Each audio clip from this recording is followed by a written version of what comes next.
Située entre Pays Basque et Béarn, la 4e circonscription est la plus vaste et la moins peuplée du département. Lourdes-Sichère, jour de transhumance.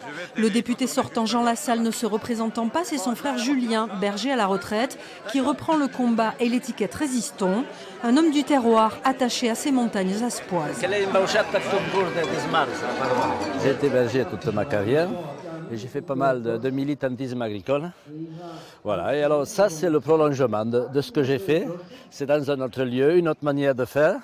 Puisque l'opportunité s'est présentée, eh bien, la marche est certes un peu haute, mais j'ai envie d'aller porter les évidences de ce territoire. Réunion publique à Hasparren pour Annick Troundaï. Vice-présidente du conseil départemental et élue de la Montagne Basque, cette psychologue représente la majorité présidentielle et espère porter à l'Assemblée nationale les problématiques du Haut-Béarn et de la Soule. Les vallées se correspondent, on parle quelque part le langage du terroir, le langage de l'authenticité, de ce pastoralisme, de cette agriculture. C'est vrai que la proximité que je peux avoir avec le gouvernement en étant dans la majorité présidentielle me laisse penser que les dossiers du territoire, je pourrais encore mieux les accompagner, encore plus loin, encore plus fort. En embuscade, le candidat de la NUPES entend bien faire basculer cette circonscription acquise à la droite depuis 35 ans. Conseiller municipal d'Oloron, Iñaki Etchanis porte ce jour-là à Saint-Jean-de-Pied-de-Port la parole de la gauche unie sous la bannière de Jean-Luc Mélenchon.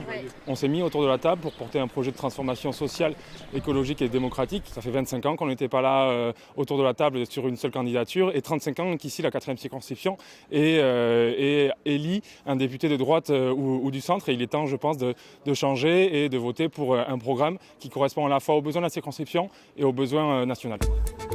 Mais les voix de gauche risquent d'être divisées. Escou, samedi dernier, Egoitz Urrutiko-Etxea participait à la PACEM, la course relais pour la culture gasconne.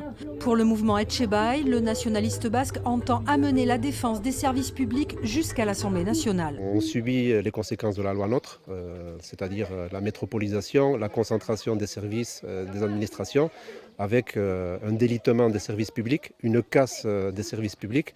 Donc il nous semble qu'il faut remettre au centre de la politique les besoins des personnes et des territoires et pour ce faire garantir des services publics de qualité.